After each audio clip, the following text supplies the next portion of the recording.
Gautam neuro care brain stroke migraine fits brain and spine surgeries కి best neuro surgeon. Warangal Kakatiya medical KMC college లో PG first year చదువుతున్న దారావత్ ప్రీతి గత ఏడాది ఆత్మహత్య చేసుకున్న సంగతి తెలిసిందే.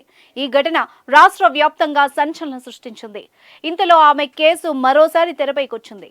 కాకతీయ మెడికల్ కళాశాలలో అనెస్థీషియా విద్యార్థిని ప్రీతి ఆత్మహత్య కేసు విచారణలో యాంటీ ర్యాగింగ్ కమిటీ నిన్న పునఃవిచారణ జరిపి సైఫ్ సస్పెన్షన్ కొనసాగించాలని నిర్ణయించింది. ప్రీతిని వేధించాడని సీనియర్ అనెస్థీషియా విద్యార్థి సైఫ్ అలీపై వచ్చిన ఆరోపణల్లో వాస్తవం ఉందని నమ్మిన కమిటీ గతంలో తీసుకున్న నిర్ణయాన్ని సమర్థిస్తూ సస్పెన్షన్ కరెక్టే అని మరోమారు తీర్మానించింది. గత ఏడాది 2023 ఫిబ్రవరి 22న సీనియర్ విద్యార్థి సైఫ్ వేధింపులు తాళలేక ప్రీతి ఎంజీఎం హాస్పిటల్లో ఆత్మహత్యకు ప్రయత్నించింది. విష ఇంజెక్షన్ తీసుకుని నిమ్స్ లో చికిత్స పొందుతూ అదే నెల 26న మృతి చెందింది. ప్రీతి ఆత్మహత్య ఘటనపై పెద్ద దుమారం రేగడంతో పోలీసులు సైఫ్ ను అరెస్ట్ చేసి రిమాండ్కు తరలించారు. అనంతరం బెయిల్పై విడుదలయ్యాడు.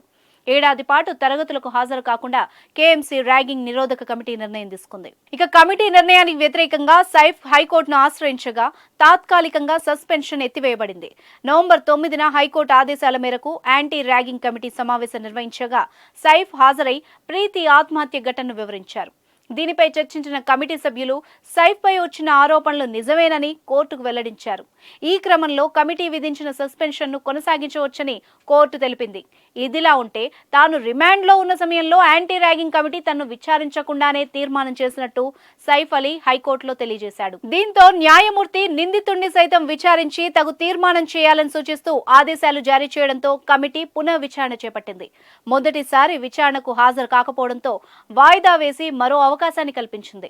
నిన్న మరోసారి నిందితుడి తరపున లాయర్ ముందే విచారించిన కమిటీ గతంలో చేసిన తీర్మానం సరైందేనని తేలుస్తూ మరోసారి తీర్మానం చేసింది.